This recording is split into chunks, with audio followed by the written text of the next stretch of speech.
अपने घर के आंगन में एक वृक्ष के नीचे उदास बैठा था। उसकी आंखों में निराशा और मन में भारीपन था। तभी उसकी पत्नी गौरी वहां आई। अब इस तरह उदास बैठने से कुछ नहीं होगा। आखिर आपने क्या सोचा है?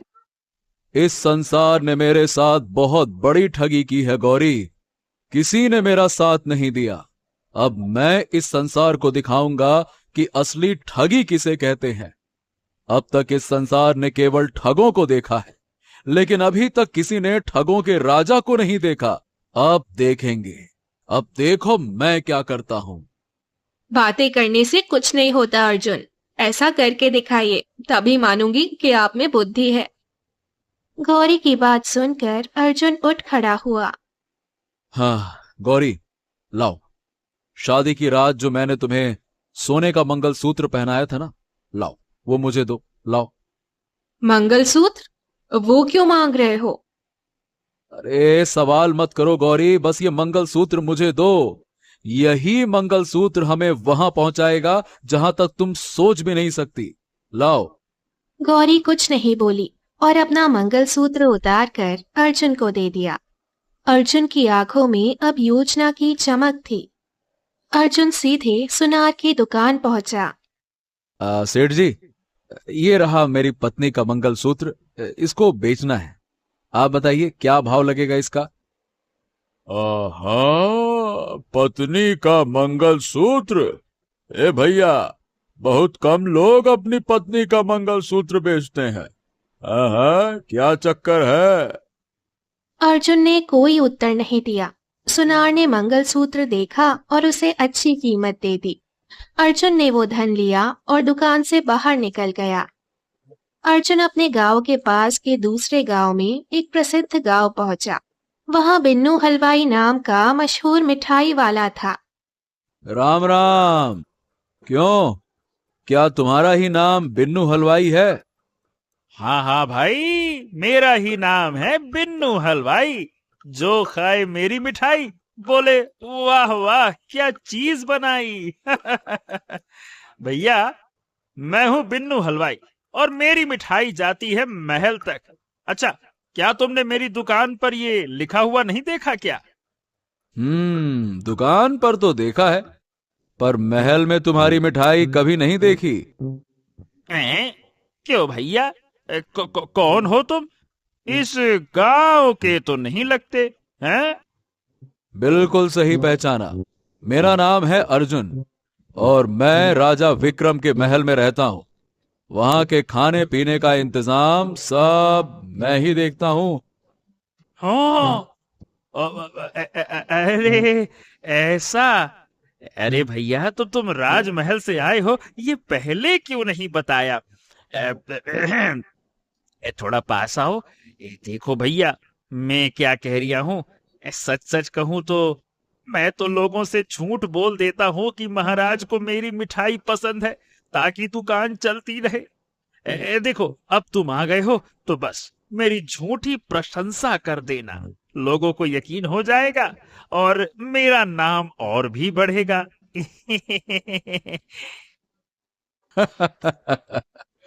अच्छा, चलो कोई बात नहीं। डर मत बिन्नू, डर मत। मैं किसी को नहीं बताऊंगा कि महाराज तुम्हारा नाम तक नहीं जानते। पर हाँ, एक रहस्य की बात बताऊं। हाँ हाँ हाँ, कौन सा रहस्य? वो ये कि तुम्हारा नाम सच में प्रसिद्ध। कल महाराज के महल में अतिथि आने वाले हैं। महाराज चाहते हैं कि उनके सामने ऐसी मिठाई रखी जाए जो देखने में सोने की मुद्राएं जैसी लगे। और मैंने सुना है कि तुम मिठाई पर सोने की परत ऐसे चढ़ाते हो कि आए हाय हाय, कोई भी धोखा खा जाए कि सोना खा रहा है या मिठाई। क्या बात कर रहे हैं? मेरा नाम क्या सच में इतना प्रसिद्ध है? वैसे तुमने बिल्कुल सही कहा भैया।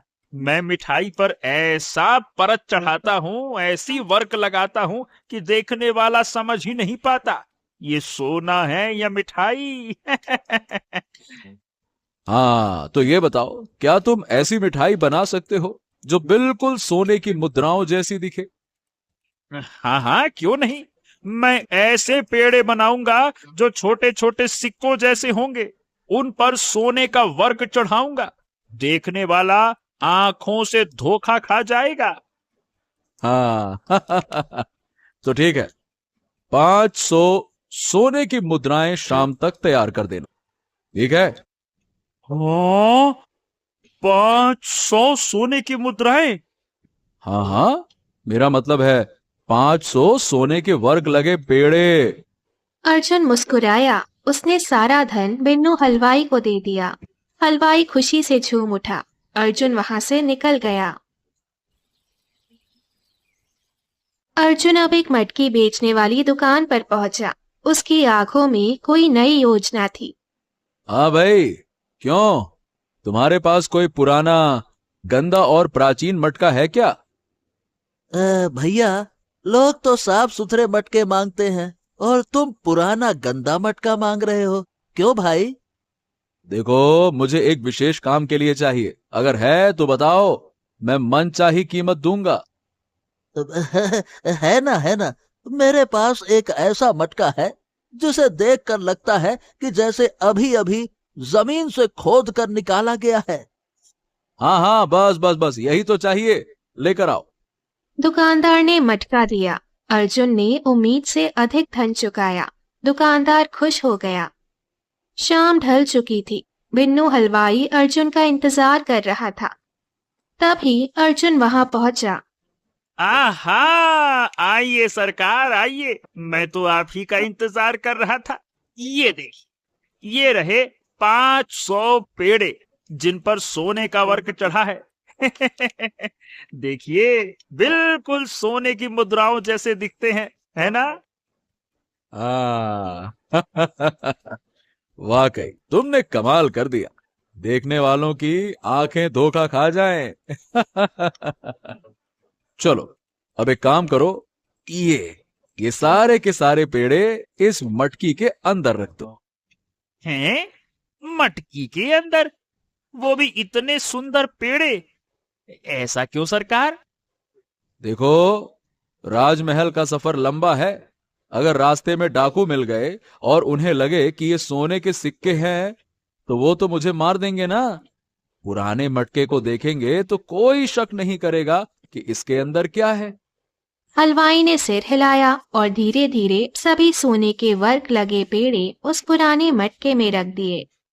अर्जुन मटका लेकर अपने गांव वापस आ गया। उसकी आंखों में चालाकी और चेहरे पर आत्मविश्वास था। वो उसी सुनार की दुकान के पास पहुंचा जहां से सुबह उसने अपनी पत्नी का मंगलसूत्र बेचा था। आ, अरे बाप रे बाप, दूर तक पैदल चलने के कारण बहुत प्यास लगी है। ओ भैया, क्या तुम मुझे थोड़ा पानी पिला सकते हो?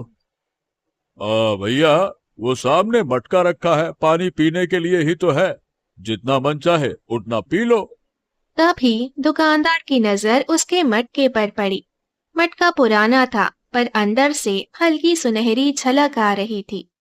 अरे बाबा रे बाबा, ए भैया, सुबह तो तुम मंगलसूत्र बेचने आए थे और अब ये मटका लिए लौटे हो।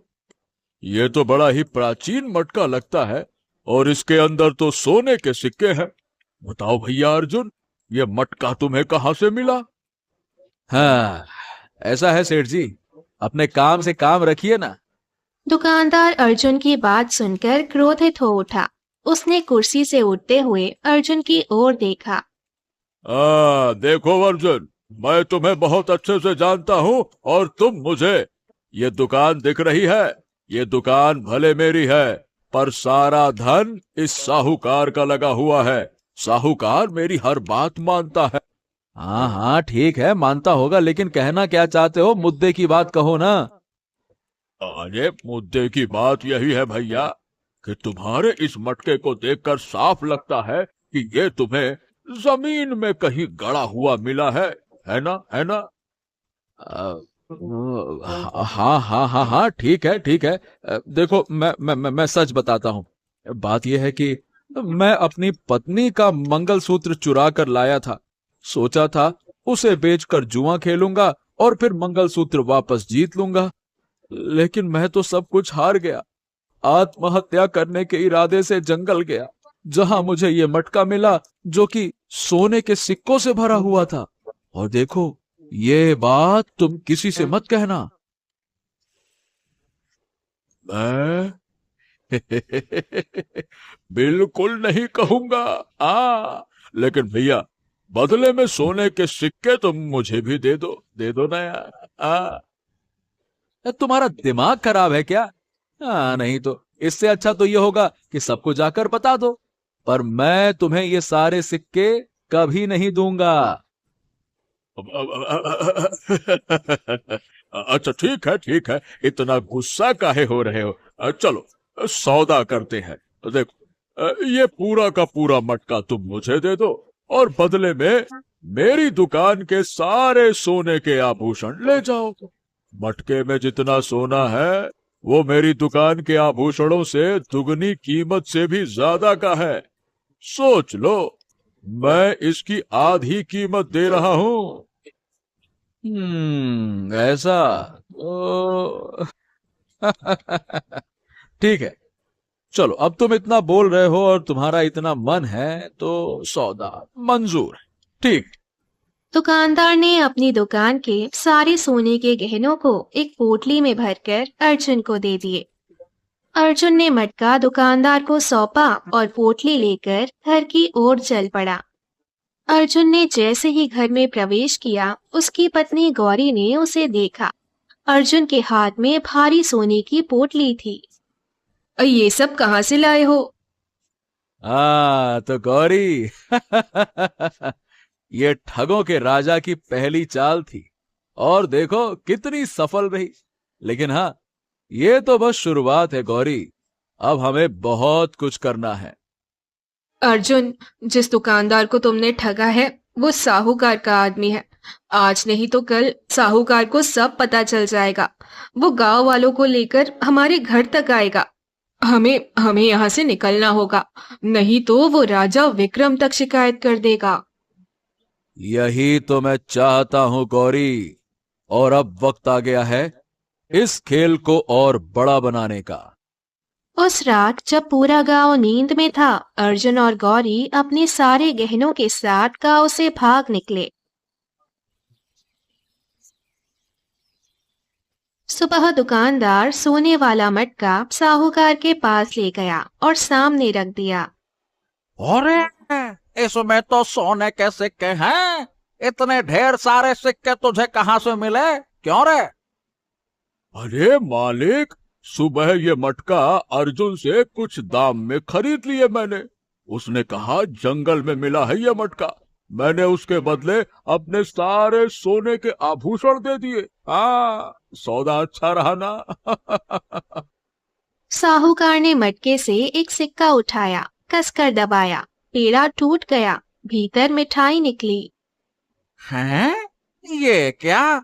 अरे ये तो नकली सोना है, नकली सोना। ये क्या किया तूने रे नालायक कहीं के? छू कर भी नहीं देखा इनको? हे भगवान, इसका मतलब अर्जुन हमें चूना लगाकर चला गया। ये तो सब मिठाई है जिस पर सोने का वर्क चढ़ा है। हे राम। अरे मूर्ख कहीं के नालायक, तूने मुझे बर्बाद कर दिया। चल, अर्जुन के घर चलते हैं, चल। दोनों अर्जुन के घर पहुंचे। ताला लगा था। हाँ, सब कुछ समझ में आ गया मुझे। रुक जा बेटा, मेरी राजा जी से मित्रता है। मैं अभी शिकायत करूंगा इस। साहूकार और दुकानदार ने पूरी घटना सुनाई। राजा विक्रम क्रोधित हुआ। हो, हमारे राज्य में ऐसी ठगी पहली बार हुई है। तुम चिंता मत करो, आखिर वो भाग कर जाएगा कहाँ? 10 दिन इंतजार करो। हमारा एक व्यापारी मित्र हीरा बेचने महल आ रहा है। हम महल के बाहर नहीं जा सकते। तब तक तुम अतिथि बनकर यहीं रहो। दुकानदार चला गया। साहूकार महल में ठहर गया। उधर अर्जुन और गौरी जंगल की एक झोपड़ी पर पहुंचे। अंदर एक बूढ़ा वैद्य बैठा था। अरे भाई, कौन हो तुम? मेरा नाम अर्जुन है और ये मेरी पत्नी है गौरी।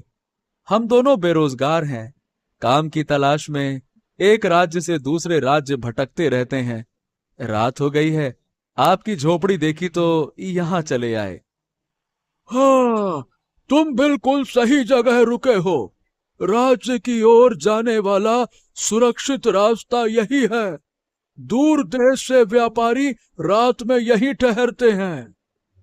अच्छा अच्छा अच्छा अच्छा अच्छा, तो आप वही वैद्य जी हैं जिनके चर्चे पूरे राज्य में फैले हैं। मतलब कि आपको जड़ी बूटियों का बहुत ज्ञान है। देखिए वैद्य जी, मैं ठहरा बेरोजगार, क्या आप मुझे जड़ी बूटियों का ज्ञान दे सकते हैं? बदले में जो धन चाहिए मैं दूंगा। बस मुझे और मेरी पत्नी को 2 वक्त का खाना मिल जाए, बस। अच्छा, चलो ठीक है, मुझे स्वीकार है। तुम दोनों भले मानुस लगते हो, ठीक है। अर्जुन और गौरी उसी दिन से झोपड़ी में रहने लगे। 5 दिन में अर्जुन काफी कुछ सीख गया। एक दिन अर्जुन एक जड़ी बूटी हाथ में देख रहा था, तभी वैद्य आया और तत्परता से रोक दिया। हाँ, रुको रुको रुको, इसे स्पर्श मत करना। ये बड़ी चमत्कारी है। अगर इसे पीस कर किसी की आंखों में डाला जाए तो वो कुछ क्षण के लिए बेहोश हो जाएगा और होश आने पर उसे लगेगा कि नहीं, वो बेहोश था ही नहीं। बस उसे ऐसा लगेगा कि सामने वाला अचानक गायब हो गया। ओ, वाह! तब तो बहुत से जादूगर लोगों को मूर्ख बनाने के लिए इसी जड़ी बूटी का इस्तेमाल करते होंगे, है ना वैद्य जी? हाँ हाँ हाँ हाँ, इसीलिए मैं इसे बहुत संभाल कर रखता हूँ ताकि ये गलत हाथों में ना पड़ जाए। पर हाँ, तुम्हारी बात कुछ और है, मुझे तुम पर विश्वास है। हाँ। वह चला गया। रात को अर्जुन ने चुपके से वही जड़ी बूटी अपनी झोली में रख ली और जाकर गौरी से बोला। गौरी, जिस मकसद के लिए यहां पर आए थे वो पूरा हो गया। मुझे पता चल गया है कि इस वैद्य के पास एक ऐसी जड़ी बूटी है जो लोगों को भ्रम में डाल देती है। इसी वजह से मैं तुम्हें यहां पर लाया था। ये जड़ी बूटी मुझे मिल गई है। चलो अब चलते हैं। महाराज का व्यापारी जिस रास्ते से गुजरेगा उसके इस झोपड़ी में आने से पहले ही हमें उसे रास्ते में ही मूर्ख बनाना होगा। ठीक है। अर्जुन और गौरी झोपड़ी छोड़कर आगे बढ़ गए। दोनों एक तालाब के किनारे आकर बैठ गए। तालाब का पानी शांत और स्वच्छ था। गौरी, ये बहुत ही प्रसिद्ध तालाब है। अक्सर यात्री जब भी यहां से गुजरते हैं ना, तो इसी तालाब का स्वच्छ पानी पीते हैं। इतना कहते ही अर्जुन के कानों में घोड़े की टापों की आवाज पड़ी। चलो चलो चलो चलो, वृक्ष के पीछे छुप जाओ। आ जाओ आ जाओ आ जाओ आ जाओ, आराम से आराम से। गौरी तुरंत वृक्ष के पीछे छिप गई। अर्जुन भी पास की झाड़ी में जाकर छिप गया। कुछ देर बाद एक व्यापारी जैसा व्यक्ति घोड़े पर आया। घोड़ा बांधा और तालाब का पानी पीने लगा। अर्जुन ने अपने वस्त्र बदले। उसने जादूगरों वाले कपड़े पहने जो उसने पहले से ही बनवा रखे थे। फिर अचानक वो व्यापारी के सामने आ गया। अरे भाई, कौन हो तुम? क्या तुम मेरे वस्त्र नहीं देख रहे? मैं एक जादूगर हूं, लेकिन तुम कौन हो? अच्छा, मेरा नाम जगमोहन है। मैं एक व्यापारी हूँ और महाराज से मिलने के लिए जा रहा हूँ। ओ, फिर तो तुम महाराज को कोई कीमती वस्तु बेचने जा रहे होगे। हाँ हाँ हाँ हाँ, बिल्कुल।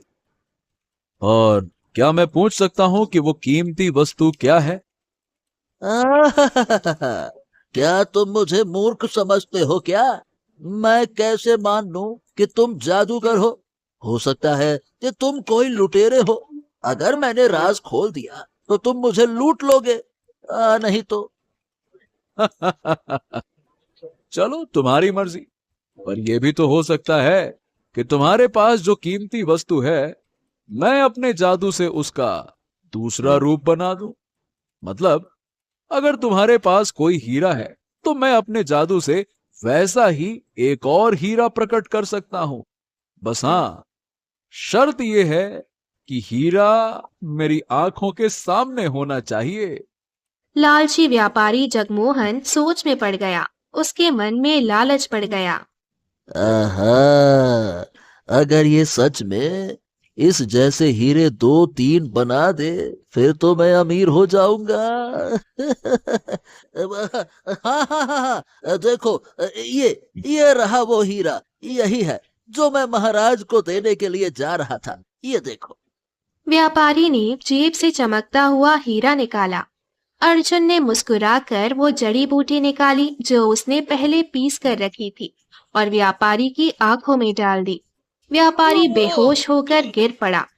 अर्जुन ने उसके हाथ से हीरा उठाया और गौरी के साथ वहां से भाग निकला। कुछ देर बाद व्यापारी को होश आया। उसे एहसास ही नहीं हुआ कि वो बेहोश हुआ था। आ, अरे अरे ये क्या? अरे वो जादूगर मेरे हाथ से हीरा लेकर गायब हो गया। उसने मुझे मूर्ख बना दिया। पर वो नहीं जानता कि मैं राजा का मित्र हूँ। मित्र, मैं तुझे बताऊंगा कि मैं कौन हूँ। रुक जा। उसी समय पानी लेने के लिए वैद्य वहां पहुंचा। उसने व्यापारी का उतरा चेहरा देखा। क्या हुआ? तुम्हारा चेहरा इतना उतरा हुआ क्यों है? क्या बताऊं, एक जादूगर आया था, मेरा हीरा लेकर गायब हो गया। देखो, वो कोई जादूगर नहीं हो सकता। वो अर्जुन होगा जो कल से गायब है। वो अपनी पत्नी के साथ मेरी झोपड़ी में ठहरा हुआ था। और वही जड़ी बूटी भी गायब है जो मनुष्य को कुछ समय के लिए भ्रम में डाल देती है। क्या? क्या कहा तुमने? मतलब कि भ्रम में डाल देने वाली जड़ी बूटी? इससे क्या मतलब है तुम्हारा? मैं कुछ समझा नहीं। क्या है वो जड़ी बूटी जिसे अगर किसी के आंखों में डाल दिया जाए तो वो कुछ क्षण के लिए बेहोश हो जाता है, पर उसे एहसास नहीं होता कि हुआ क्या। मुझे लगता है कि अर्जुन तुम्हें ठगने के लिए ही झूठ बोलकर मेरी झोपड़ी में रहने आया था। असल में उसको वो जड़ी बूटी चाहिए होगी। व्यापारी ये सुनकर क्रोधित हो उठा और सीधे राजा विक्रम के पास पहुंच गया। व्यापारी को देखकर राजा विक्रम मुस्कुराया। जगमोहन। आओ भाई आओ, हम कब से तुम्हारा इंतजार कर रहे थे। चलो अब वो हीरा दिखाओ जिसकी कीमत एक राज्य से भी ज्यादा है। दिखाओ दिखाओ। अरे क्या दिखाऊं महाराज, यही तो समस्या है कि वो हीरा अब मेरे पास है ही नहीं। व्यापारी ने पूरी घटना राजा को बताई। महाराज, ये वही अर्जुन है जिसने मेरे दुकानदार को ठगा था और मेरा सारा सोना लेकर भाग गया। ओहो, इतना बड़ा अपराध! हमारे राज्य में किसी में इतनी हिम्मत नहीं है। सैनिकों, अर्जुन और उसकी पत्नी को ढूंढ निकालो। उन्हें जीवित जीवित बंदी बनाकर यहाँ लेकर आओ। जाओ। सैनिक अर्जुन और गौरी की तलाश में निकल पड़े। कई दिन बीते पर सफलता नहीं मिली। एक दिन राजा विक्रम चिंतित बैठा था। तभी उसका मंत्री दरबार में आया। महाराज, कुछ समय से हमारे जंगल में एक साधु महाराज अपने शिष्य के साथ तपस्या में लीन है। उनके चमत्कारों की चर्चा पूरे राज्य में है। मुझे लगता है कि आपको उनसे मिलना चाहिए। अरे वाह! अगर ऐसी बात है तो हम स्वयं उनसे मिलने जाएंगे। अवश्य अवश्य महाराज, अवश्य जाइए। पर एक बात है, वो हर दिन केवल एक मनुष्य की समस्या सुनते हैं। अगर कोई किसी साथी के साथ जाता है तो वो उसकी कोई बात नहीं सुनते। आपको अकेले ही जाना होगा महाराज। अच्छा, और तुम इतनी निश्चितता के साथ कैसे कह सकते हो? मैं अपनी पत्नी के साथ गया था महाराज। उन्होंने मेरी समस्या सुनने से ही इनकार कर दिया। फिर अगले दिन मैं अकेला गया, तब उन्होंने मेरा समाधान किया। उन्होंने कहा, सिद्धि के अनुसार एक ही दिन में केवल एक व्यक्ति की प्रार्थना सुनी जा सकती है। ठीक है, तो कल मैं अकेला साधु से मिलने जाऊंगा। ठीक है। अगले दिन राजा विक्रम साधु से मिलने के लिए जंगल की ओर चला गया। साधु अपनी शिष्या के साथ ध्यान में लीन थे। शिष्या एक स्त्री थी जो आंखें बंद किए बैठी थी। राजा विक्रम वहां जाकर बैठ गया और प्रतीक्षा करने लगा। शाम तक साधु ने अपनी आंखें खोली और वो साधु कोई और नहीं बल्कि अर्जुन था और शिष्या थी उसकी पत्नी गौरी। हरिओम हरिओम हरिओम। क्या बात है महाराज, आपके चेहरे पर ये चिंता की परछाइयां क्यों हैं? राजा विक्रम ने सारी घटना साधु को सुनाई। अर्जुन ने शांत भाव से मिट्टी के बर्तन में रखा जल राजा विक्रम की ओर बढ़ाया। एक काम करिए, प्रभु का नाम लेकर इस जल को पी लीजिए। आप जब इसे पिएंगे तो आपके स्वप्न में अर्जुन और उसकी पत्नी गौरी का ठिकाना स्वयं दिखाई देगा। हरिओम हरिओम हरिओम। ग्रहण करिए। राजा विक्रम ने उत्सुकता से जल पिया। कुछ ही देर में उसे चक्कर आने लगे और वो बेहोश होकर गिर पड़ा। अर्जुन मुस्कुराया और गौरी की ओर मुड़कर बोला, देखा गौरी, ये राजा है, पर इसे ये भी नहीं पता कि साधु के भेष में कौन ठग है और कौन नहीं। अर्जुन ने राजा विक्रम के सिर से उसका सोने का मुकुट उतारा। देखा गौरी, ये इसका मुकुट है, इसका गर्व, इसका सम्मान। जब कल ये जागेगा तब इसे समझ में आएगा कि जिसकी तलाश में ये आया था वो साधु और उसकी शिष्या ही थे। गौरी हंसी और दोनों जंगल से चले गए। अगली सुबह जब राजा विक्रम की आंख खुली, वहां कोई नहीं था और उसके सिर से मुकुट गायब था। बाप रे, इसका मतलब उस साधु ने हमें जो जल दिया था उसे पीने के बाद हम बेहोश हो गए। यानी वो कोई साधु नहीं बल्कि अर्जुन ही था और वो शिष्या उसकी पत्नी गौरी थी। ओह, इतने बड़े ठग हमने जीवन में नहीं देखे। राजा विक्रम महल लौट आया। महल में उसका मित्र साहूकार और व्यापारी पहले से उपस्थित थे। राजा के सिर पर मुकुट न देखकर वे दोनों चौंक गए। क्या हुआ महाराज, क्या बात है? क्या बताएं मंत्री जी, उन ठगों ने हमें भी ठग लिया। साधु के भेष में अर्जुन ने हमारा मुकुट तक चुरा लिया। अब बताओ भला, जो राजा को भी ठग ले वो भी एक राजा ही होता है महाराज। बस फर्क इतना है कि आप राज्य के राजा हैं और वो ठगों का राजा। राजा विक्रम अपने सिंहासन पर बैठा था। तभी दरबार के द्वार खुले और अर्जुन अपनी पत्नी गौरी के साथ वहां प्रवेश करता है। साहूकार और व्यापारी दोनों अर्जुन को देखकर दंग रह गए।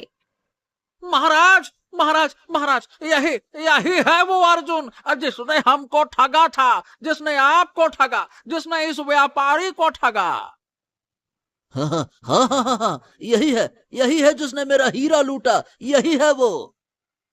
अब ये स्पष्ट हो गया है कि कल तुम्हारे चेहरे पर नकली दाढ़ी और मूछें थी, पर तुम्हारी आंखें वही हैं जिसे हमने साधु के रूप में देखा था। तुम ही थे वो साधु और तुम्हारी पत्नी गौरी तुम्हारी शिष्या। अब बताओ अर्जुन, तुमने अब तक न जाने कितनों को ठगा होगा। हम तुम्हें दंड देंगे। सबसे पहले प्रणाम स्वीकार कीजिए महाराज और कहिए हरिओम हरिओम हरिओम। सोचिए महाराज, आप भी तो मुझे पकड़ नहीं पाए। मैं आपका मुकुट लेकर भाग सकता था, पर मैं राजमहल स्वयं आया हूं। क्या ये नहीं जानना चाहेंगे कि मैंने ऐसा क्यों किया? राजा विक्रम रुक गया। उसकी आंखों में अब जिज्ञासा थी। सच है, तुम चाहते तो भाग तो सकते थे।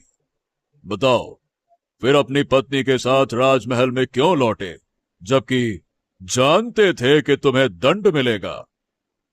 महाराज, ये जो साहूकार आपके सामने खड़ा है, इससे पूछिए, कुछ साल पहले इसने कितनी चालाकी से मेरी जमीन हड़प ली थी।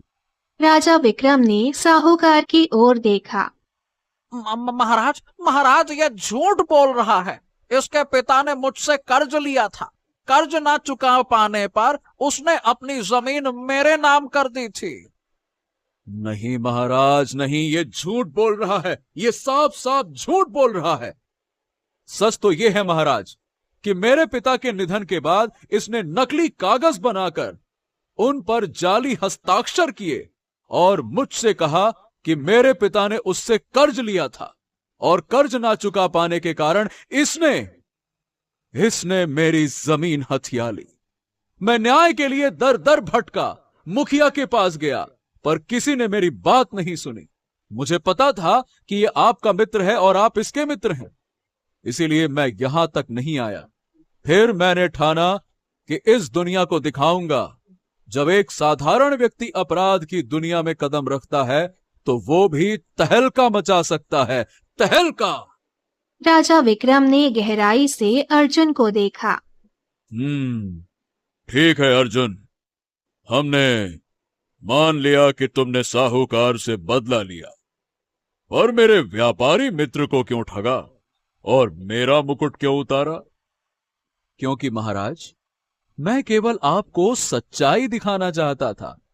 आप उन ठगों को पकड़ने की कोशिश करते हैं जो खुलेआम लोगों को धोखा देते हैं, लेकिन उन लोगों को नहीं देखते जो अच्छाई का मुखौटा पहनकर दूसरों को लूटते हैं, जैसे कि ये साहूकार। व्यापारी महोदय, ये लीजिए आपका हीरा, और महाराज, ये रहा आपका मुकुट सही सलामत, स्वीकार करें, लीजिए। और ये रहे सोने के आभूषण जो तुम्हारे लोभ और छल का प्रतीक है साहूकार। महाराज, आपकी आंखें खोलने के लिए मैंने अपनी पत्नी का मंगलसूत्र तक बेच दिया। अब दोषी आपके सामने है, जो सजा उचित समझें उसे दीजिए, बस। राजा विक्रम की आंखों में आंसू आ गए।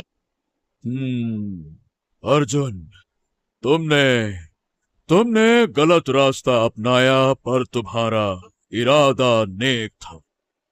तुमने हमारी आंखें खोल दी। मित्र हो या नहीं हो, फर्क नहीं पड़ता। दंड हर दोषी को मिलेगा, चाहे वो कोई भी हो। सैनिकों, ले जाओ इसे। राजा विक्रम ने सैनिकों को आदेश दिया। सैनिकों ने साहूकार को पकड़ लिया।